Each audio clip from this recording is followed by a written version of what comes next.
On the Sullivan visit, there's been an attempt, I think, on both countries' side to achieve two goals through ongoing dialogue.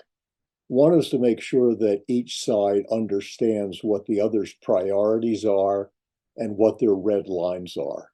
And that's going to require both sides to be very candid and to say exactly what they think. The second goal is to avoid surprises. So I think the intent on that one was each side would basically let the other know in advance if they saw a dangerous situation coming up so the precautions could be taken. So let's start by looking at history. It started with the meeting in Anchorage, which was really the first meeting of the Biden administration and the senior foreign affairs officials from China.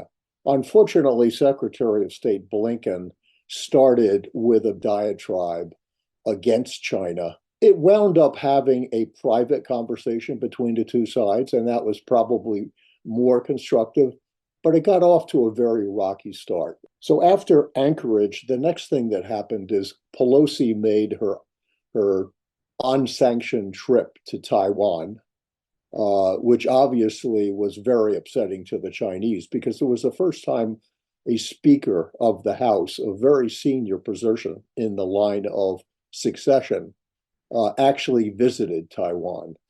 So that was a very unsettling move. And then you had shortly after that the balloon incident. And there the U.S. attacked China as trying to be sneaky and using sophisticated equipment to kind of spy on U.S. sites.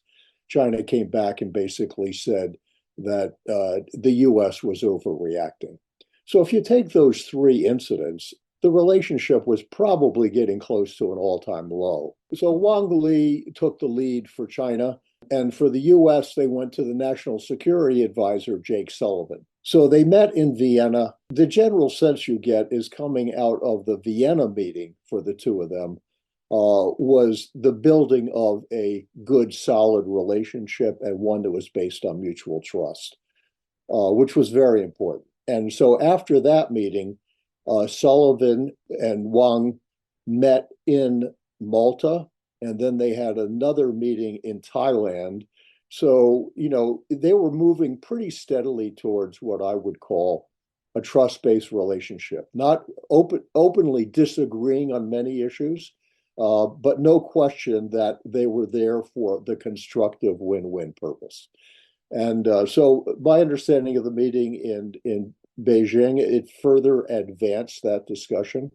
The issues that were touched on were the usuals. Taiwan was number one. Number two is the whole issue of the sanctions against China vis-a-vis access to U.S. high tech, especially the nanochips, the semiconductors. The good news on that in the discussion, as it was reported, is that the heat has been turned down on a number of those issues. So on Taiwan, the U.S. made it very clear that they did not support an independent Taiwan. They were not going to do anything to provoke independence.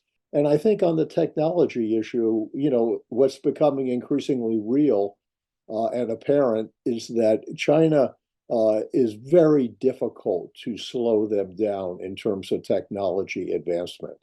So when Huawei came out with its new phone and had a chip in it that the US said China could never develop, well, somehow they got it. China cannot be contained. It may be possible to slow them down, but you're not going to be able to contain them and stop them. My only thought is that while dialogue is a necessary first step, and especially when you've got the right players in the room, and clearly that's happened, ultimately, what needs to happen, there need to be deals done. If you could start to build a pattern of trade-offs on non-controversial issues like climate change, if you can do that enough, you're going to create a tone that's not just mutually constructive dialogue, but it has real evidence you can point to. And once you get comfortable making those kind of decisions, then you can raise the stakes and take on bigger issues. But you've got to get to the point where there's genuine trust.